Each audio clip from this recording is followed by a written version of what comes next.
Welcome to another episode of the Dentology podcast, where we discuss the business of dentistry. In this podcast series, we'll be discussing all the non-clinical aspects of dentistry, from goodwill values, finance, marketing, how to buy and sell a dental practice, mindset, through to where you can invest your money in team management issues. My name is Andy Acton, and I'm joined by my co-host, Chris Strevens. Let's jump straight into it. Well, speaking to Mahrukh Khwaja was absolutely enlightening and insightful. Yeah, fascinating journey that she's had. And I thought she was really honest, open, vulnerable, all the things that just made her whole proposition so real.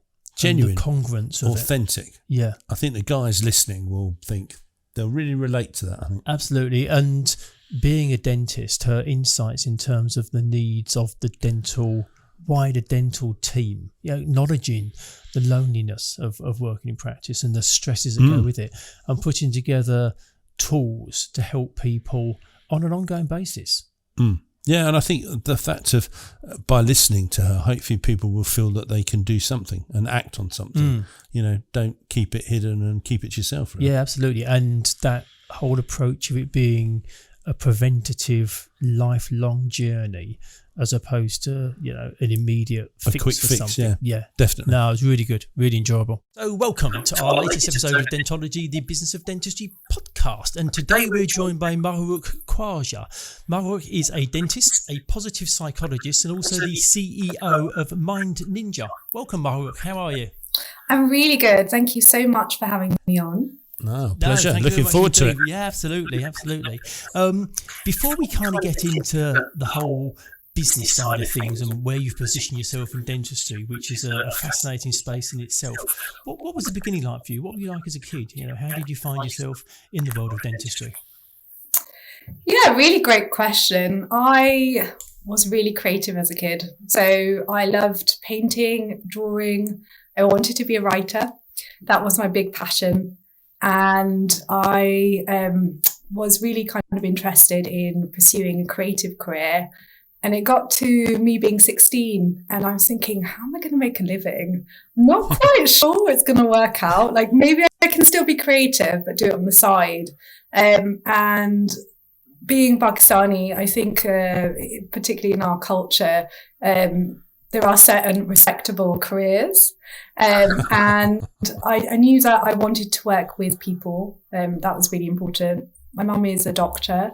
And so what seemed to be kind of a natural choice, thinking about potentially pharmacy or dentistry. And I did some work experience when I was 16 with an absolute amazing dentist in Kent. And his approach to dentistry was really cool. So he'd been at the practice for about 10 years and he would see his patients and talk to them as though they were friends. So they would literally have these amazing conversations. He knew about their lives, really empathetic dentist. And then he would spend maybe a few minutes doing the actual dentistry.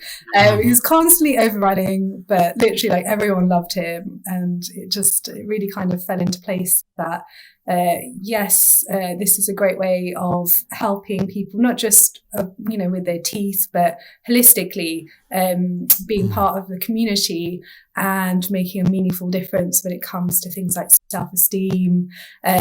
So all of those things were really kind of important.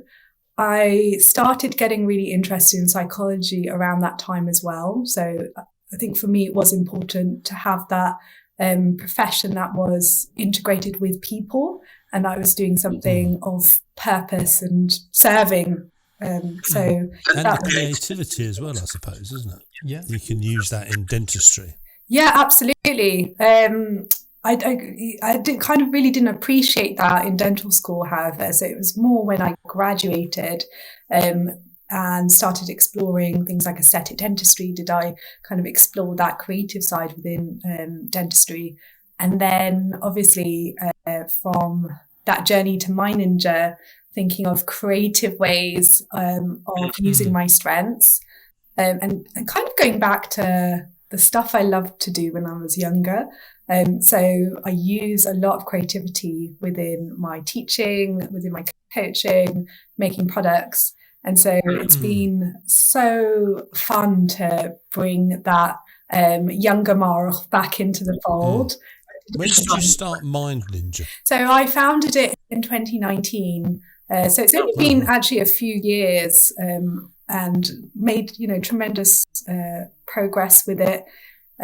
My kind of journey to it, though, was on the bat of depression and burnout, which happened about 7 years ago. I was in a short marriage, and I was faced with this divorce, and I just really didn't want to be divorced. In my head, I wanted, this was going to be my future. And so I was experiencing this roller coaster of emotions. I had never experienced any mental health issues prior to that. And just literally not knowing how to cope with these very difficult, painful emotions, and how to be optimistic about the future. And I discovered therapy at that point, and found that really liberating and useful to have some sort of framework. And then I started learning about these psychological tools. And that was it. Like, it was absolutely amazing. How genuine. How genuine and authentic does that make it, that it comes from a position that you've experienced as opposed to someone teaching something? Does that make sense that they haven't experienced? That makes it so much more powerful. Yeah, I do believe so, because actually I had in my during my dental degree, I had integrated in psychology. So I had a psychology BSc as well as a dental degree. And I had an understanding of mental illness, but it's not really until you experience it do you fully appreciate what that feels like, looks like, how it influences your relationships, and that loss of meaning, and how that impacts your well-being in a very genuine way. So yeah, certainly I bring all of that to kind of forming Mind Ninja, and that's the passion behind Mind Ninja in the first place, because as I was looking at the things that were available for us within dentistry at that point, and there still is much of a focus on crisis points. So there were organisations that are doing absolutely amazing things, but more for people that have reached burnout and depression. And there wasn't anything at the preventative side of things. And so for me, that seemed like an obvious void. If we had these tools early on, we can potentially prevent things, occupational hazards such as burnout and depression. And we might not be able to prevent adversities and challenges. We all have that, but what psychological tools can we use to help us not only get to baseline and reduce those depressive symptoms, but, thrive and flourish and increase our quality of life. And just looking at the intervention research around medics and healthcare, it's so exciting to see that this is reflected. Psychological interventions such as mindfulness-based programs, self-compassion, CBT, that's what's working. That's what's reducing those burnout rates and increasing those positive well-being markers. It's a brave thing to do that, because also you're making yourself vulnerable, aren't you, when you launched it, because obviously you've got to tell your backstory behind it. Yeah, absolutely. That's one of the interesting things, I think, from what you were saying, is if at one time, and I don't know how long ago it was, people wouldn't talk about stuff like that. And now people do talk, and no one who talks about it is seen as being a bit nuts or a bit bonkers or a bit sad. And I think that's very brave of you to do it. Yeah, thank you. It really came from wanting to connect with other dental professionals in an authentic way. And I think if you're an entrepreneur, you do need to share your story, and that's how you're going to connect and really help. And so you're right, there's been a lot of upskilling and getting to the point where I'm comfortable with sharing the story and even kind of developing myself in terms of public speaking and storytelling. That's still a journey I'm going on. So all of these beautiful skills that I'm learning. So I'm honestly so grateful to have the opportunity and to have gone through burnout and depression and a divorce. I gained so much from that trauma and so much growth that it's been so positive. Can I ask a question? Why Mind Ninja? Where did that come from? You could have called it anything. So why did you go for Mind Ninja? I think it might have been from childhood, actually, and all the movies I was watching in the 80s and 90s. and there was this concept of being a ninja in kind of Japanese culture and Eastern culture, where there's an emphasis on the mind and mental fitness. And so when I was kind of exploring the concept of creating a wellbeing startup, I wanted to emphasize that just like we build the muscles of our body and we understand physical fitness, how can we do the same for our mind? How can we increase mental fitness? And I think a ninja of the mind is a beautiful way of kind of metaphorically gleaning all of that. So also it's fun. I just really wanted to, again, this is me being creative in a way that perhaps dentistry traditionally hasn't been so, and perhaps has been a bit more corporate. I feel like with everything I'm doing, I'm trying to change that and make that more of a fun, memorable experience and something you could connect with. And also, I can be quite childish, and I am a little kid at times. So, there's nothing wrong with that. There's nothing wrong with that at all. Yeah, I mean, if you see the Mind Flossing Toolkit, for example, it's full of illustrations and for me, that makes me happy, and I wanted a name that would reflect that and be a bit more playful than. But I think in itself, I think that breaks down the barrier, because you're right. It could be a bit formal, a bit clinical, a bit corporate.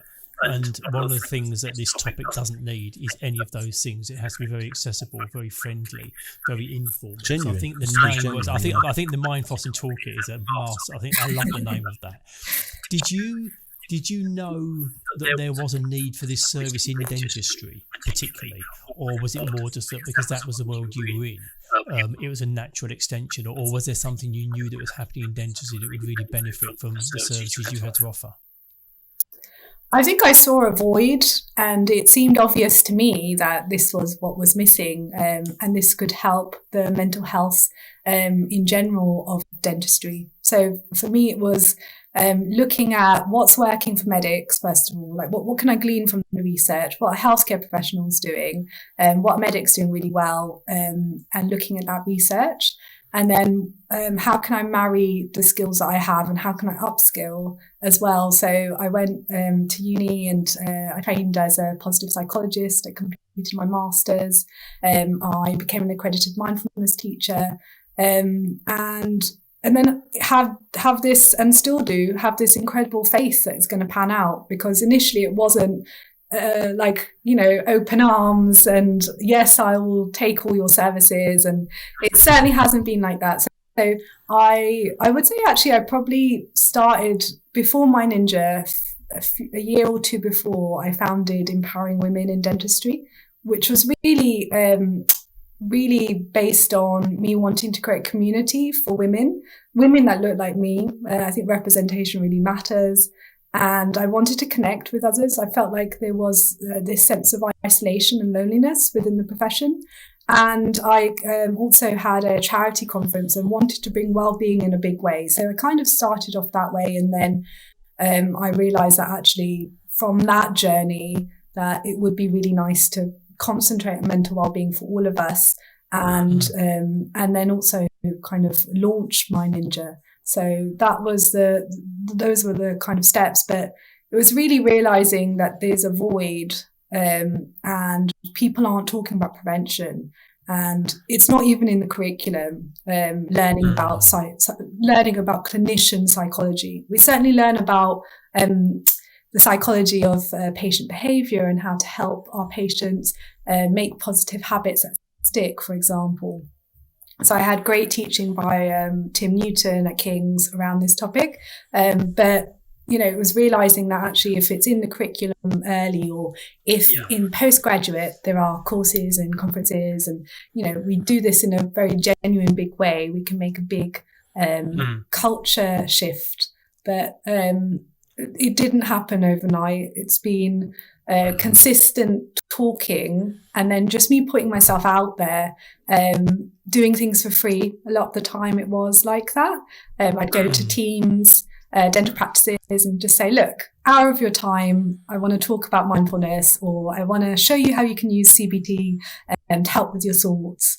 And building that kind of testimonial and trust from dental professionals who are so busy and skeptical. And I get that as well, because I initially was majorly skeptical coming into mindfulness, for example, but kind of showcasing the neuroscience and coming from it at that angle seems to be really helpful in getting people to really value well-being and realize that actually these intentional activities can make a big difference. I think you're right. I think it does take time for it to filter through, and from our experience, we know that dentistry is a stressful profession. We know people find it hard, but also I think you touched on it about it being lonely as well. There is a degree of loneliness because whilst they work in teams, they spend a lot of time in the surgery on their own, doing something very technical. There's not that much engagement and interaction. And then when you're not in the surgery, you may be working on your business. So there isn't actually much downtime to focus on yourself. And that word that you also said in when you were describing your own life about burnout, it kind of creeps up on you, doesn't it? You kind of, it just chips away at you day by day, doesn't it? We used to do consultancy years ago, but we don't do it anymore. But I can remember when we both did it, we said we'd never really appreciated how intense it is working as a dentist. You sort of, if we're like a bit fed up or something, or we just want a break, we can get up and go and have a coffee or go and have a chat with someone, whereas you can't sort of in the middle of a procedure say, actually, I'm just off. I'm going to go and have a drink and have a chat with someone. It's so sort of focused bursts of energy. And I hadn't really appreciated, even though I dealt with dentist financing, but actually working in a surgery and observing, you realise how intense it is, really. Something else that occurs to me is there's increased talk about mental health and well-being. Is your view that the situation is generally getting worse and more people are being affected by it?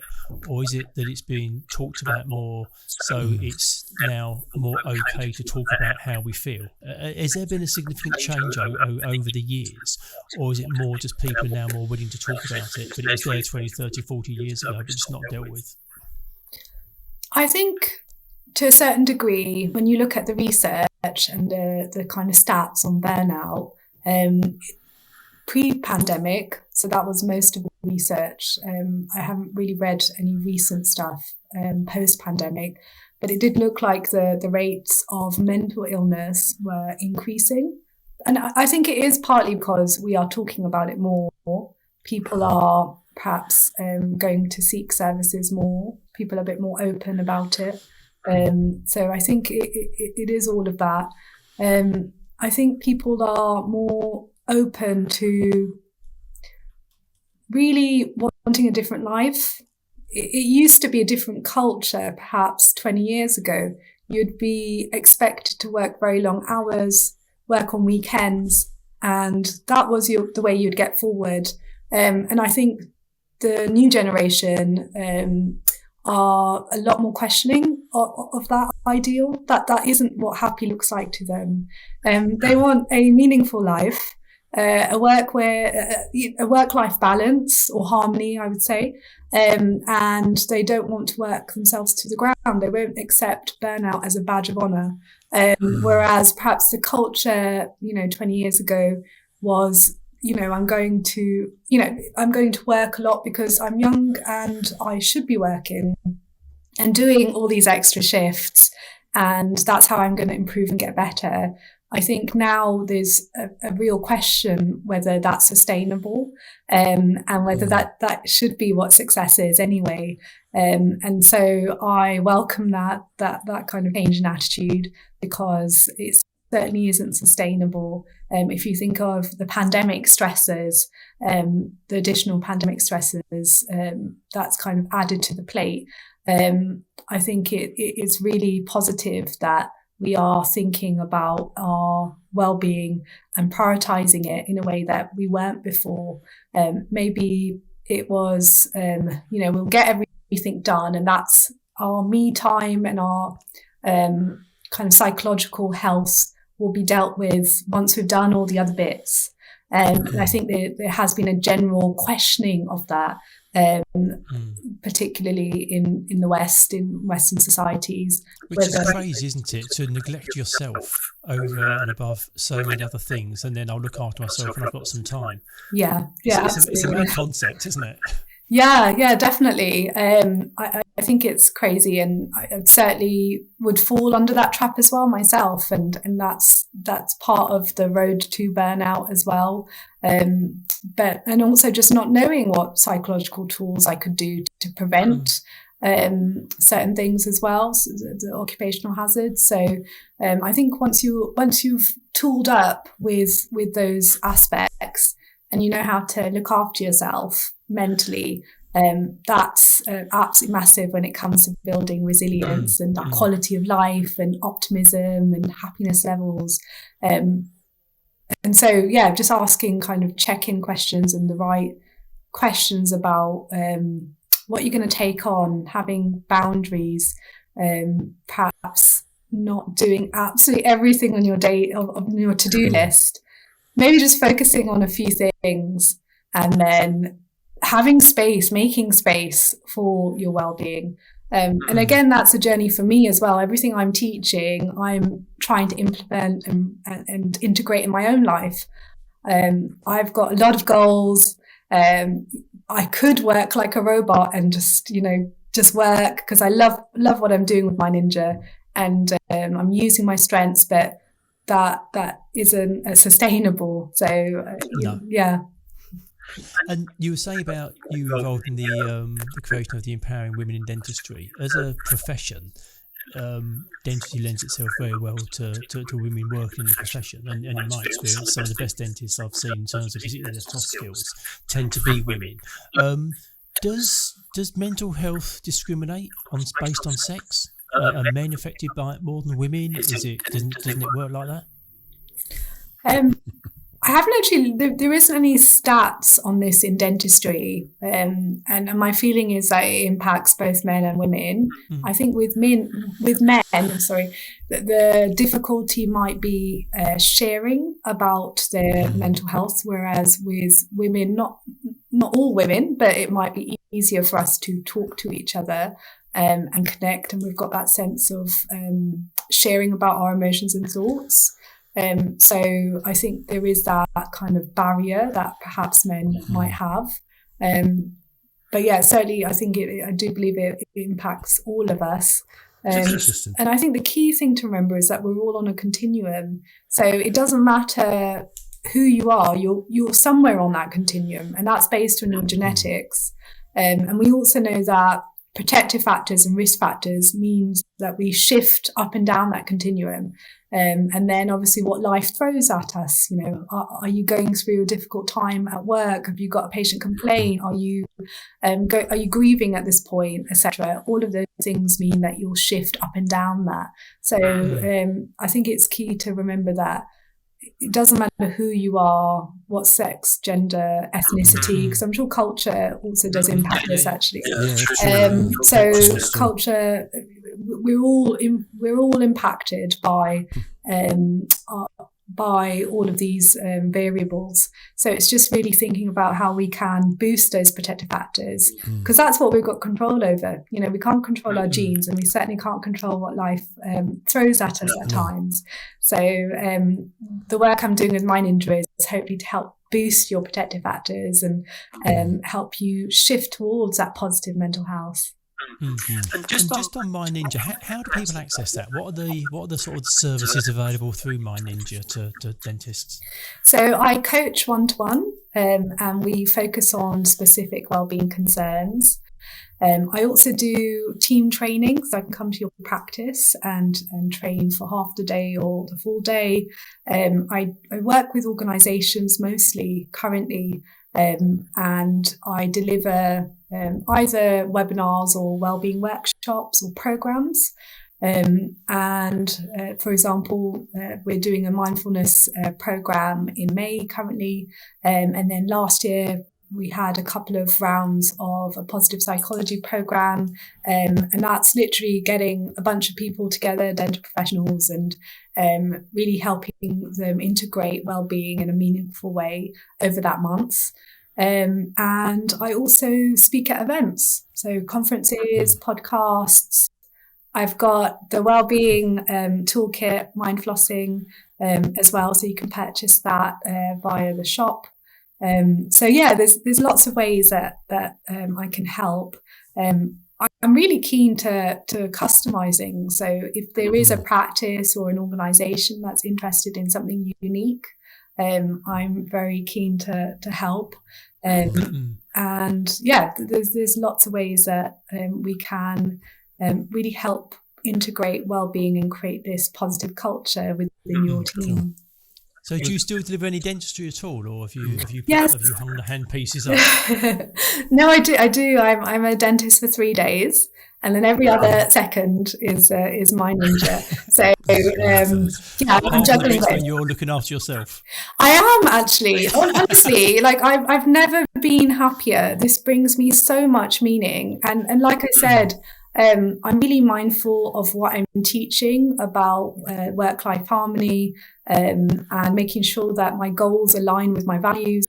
All of these things are all of the teachings from positive psychology I draw on, and it's just as much as it is for me as it is for the people I'm teaching. So I really incorporate well-being.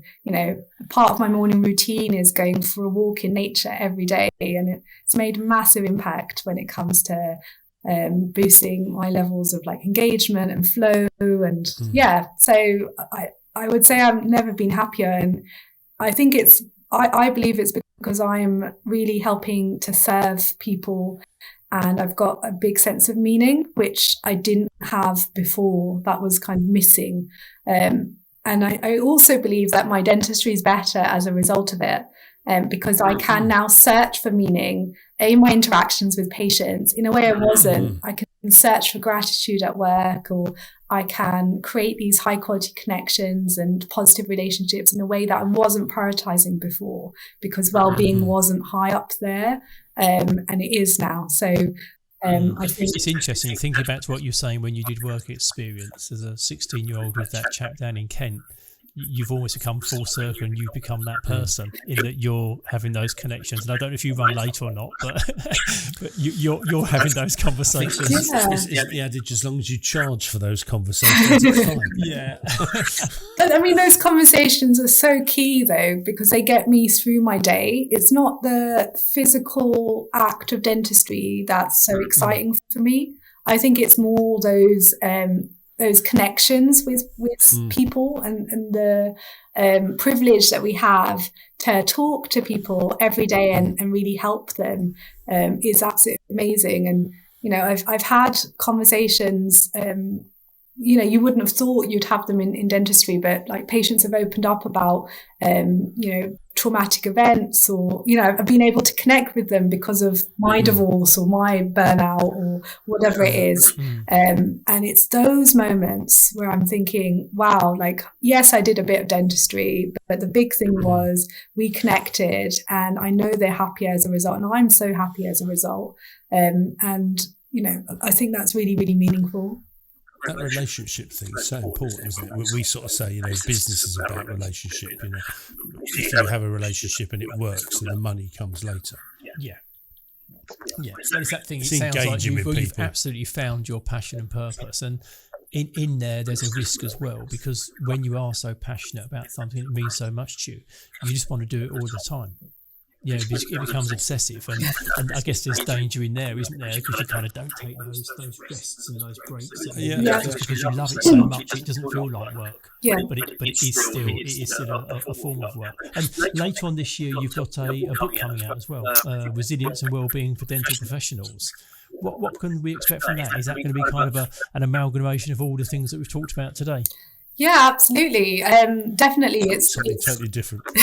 No, it is very much on well-being and positive psychology and introducing that to a dental professional. But I guess that the key difference from other books, firstly, there just isn't anything on well-being currently, so that's absolutely massive.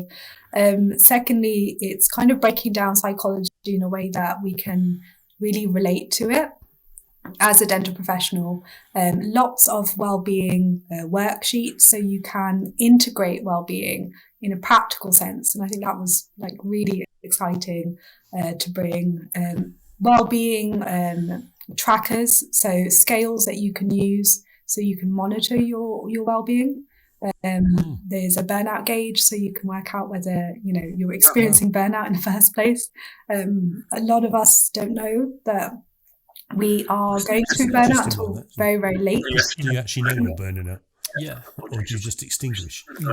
Is that when you know? I suppose it's that thing that you were saying before about lots of the tools and the tactics are about being preventative rather than waiting for it to happen and then recover. Spot the signs early and make a slight adjustment so you don't end up going down that road. Yeah, definitely. And I guess the also difference is that I'm really focused on increasing those positive wellbeing markers. So certainly like reducing burnout as well, and anxiety, and managing things like imposter syndrome and perfectionism, which are all really kind of important aspects as a dental professional. But I really wanted it to be focusing on how you can increase things like engagement at work, how we can increase our quality of life, our levels of optimism, feel more connected with others, create those positive work cultures, and help our teams as well, boost those positive wellbeing markers and really kind of flourish. So my key is what I really want to get across is that we don't have to just accept that it's about reducing kind of negative markers. It's also about thriving and happiness and those optimal states. And how do we get to those optimal states? So I hope that's what people get from the book. It's literally for everyone. I think we're covering lots of different beautiful aspects. I've got a bit of psychology of time as well, which isn't really discussed much in well-being. Lots on strengths as well. So in dentistry, we tend to focus sometimes a lot on weaknesses. So it's a slightly different approach where you're doubling down on your strengths. How big's this book? Flip. There's a lot in it. It's like a big weighty tome or something. Well, it is actually, you're right. It's 12 chapters. And it's huge amount. It's big. It took me 2 years, and it's my baby. So I'm very excited to have it out there. There's a resilience framework as well for dental professionals. And like I said, this is new, breaking ground here, because I don't know why it just hasn't happened yet, and I'm just honoured that I get to be someone who presents. I think your timing couldn't be better. And also, what I like is it's for dental professionals. This is kind of for the whole team, as opposed to it just being for keeping one person in the team in the best shape possible. And everything's joined up, so it should apply to everybody. No. So it's a huge, when you sort of unpack it, it's like there's so many layers, the old onion thing, there's so many layers of it, and it's like, oh man. Yeah. It's not like a one-day course, you can fix it all, is it? Oh, I'm done. I'm happy, I'm done. You're obviously incredibly creative and also a deep thinker. Is there one thing that you've worked out that most people haven't?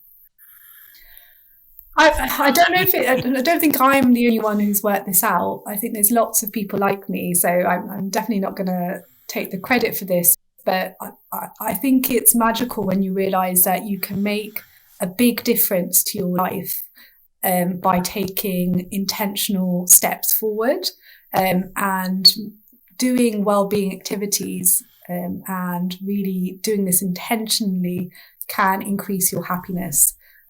So I think that's been really, really like a pivotal learning for me. And also just prioritizing happiness rather than chasing external factors such as money. or fame or whatever it might be for you. I think it's been a big lesson that I've learned through positive psychology, and what happiness could look like. I mean, often it's this elusive thing where we're looking to live our life until we've achieved that next goal.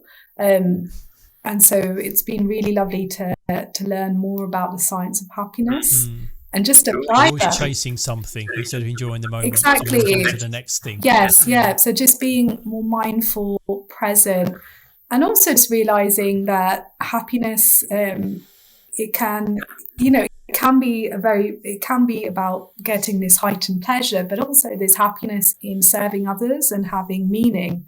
And I really like that definition of happiness, because it's something you can really integrate in a more daily way. You might not experience those elevated emotions of happiness, but you can certainly feel like gratitude and compassion and appreciation for the things that you're doing and the ways you can serve others. And I think that's been really, really massive for me, and exciting to kind of incorporate that in a more daily way. Like, I hadn't realized actually that meaning and having a purpose was so important to my everyday happiness, until my journey and until my ninja was born. And then it kind of it got me really excited about life and what I could do to help others. And I think that's what we're all looking for, aren't we? How we can potentially leave a legacy that's positive. I think what's really uplifting about the story is it started with a personal tragedy and adversity, and the thing that's come out of it is so uplifting and powerful and has the potential to impact the whole profession. And that's something lovely out of a hard situation, that so much good came out of it. And I guess that lots of other people can take that as a message for the things that you're delivering now, that their situation can change, it can get better, there can be improvements and growth. Yeah, absolutely. I think that's what resilience is all about. And I certainly don't think I'm the only one who's gone through challenges. I mean, we all do. Mine wasn't as bad as plenty of other people's, challenges. So really, if there is a way that I can remind people that, we are all resilient, and it's about kind of navigating that adversity with these internal tools, these psychological tools, as well as the external kind of communities and those aspects. I think that's super powerful because, life is full of those ups and downs. And so it's almost like a superpower, I think.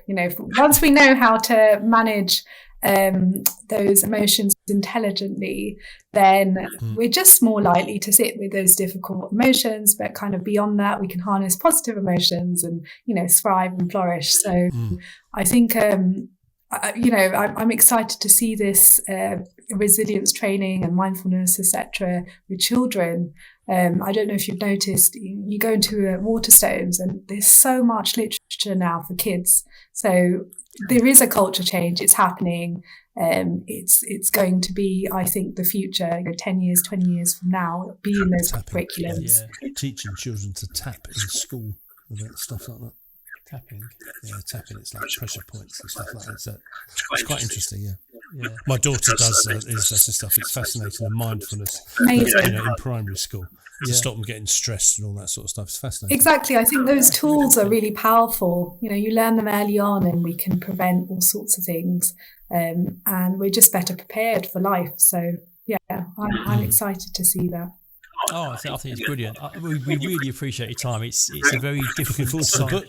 Yeah, but it's a very different side to life and also dentistry. So I'm sure the listeners will take a huge amount from that very kind of peek behind the curtain in terms of what it is and how you do it. And like I say, I think we'll look for that book when that book turns up later on in the year. Yeah. We always finish in the same way. We ask our guests the same two questions. So our first question for you is, if you could be the fly on the wall in a situation, where would you be? What would you be looking in on?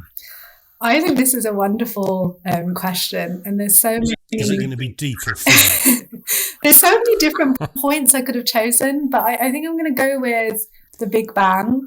Wouldn't it be wicked to have been there, during that moment where it's pitch, black, darkness, and then the Big Bang happens. So I think I will go with that moment when the whole world was created. Yeah.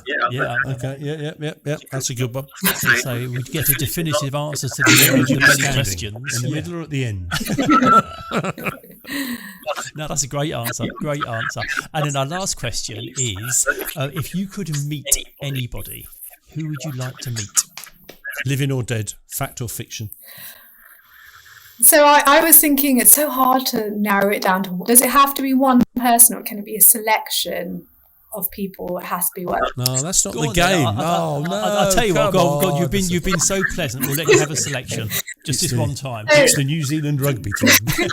So I would say, and maybe this is a bit boring of me, but honestly, this would literally blow my mind. But I would love to get all my favourite positive psychologists together for picking their brains, having a dinner with them. So I'm going to say names. You're not going to know who these people are, but Kristen Neff, who's the lead researcher on self-compassion, the founder of Positive Psych, Martin Seligman, Carol Dweck, the writer of Growth Mindset. Recognise that one. Recognise that one. Angela Duckworth, who wrote Grit. All of these absolutely amazing people that are just changing things and doing absolutely amazing things. I'd love to learn from them and how I can integrate that into dentistry and help more people. So let's get them on the phone. We can organise it for you. No, that would be an amazing dinner. Yeah, I think it would be really cool, and a very positive dinner. Yeah, I hope that one day that will happen. I'm going to make it happen at some point. I'm going to meet these people. Because I just think it's going to be really, really cool to learn more from these visionaries. Lovely. Brilliant. Well, Mahrukh, we appreciate your time. I think your story is amazing. I'm going to think we're going to see a lot more of you in dentistry. And we'll look forward to your book later on in the year. Yeah, brilliant. Thank you very much for your time. It's brilliant. Thank you so much. I've had such a great time. Thank you for listening to this episode of Dentology, where we discuss the business of dentistry. If you like what you heard, please do subscribe where you found this episode. That would be amazing. And also follow us on Instagram.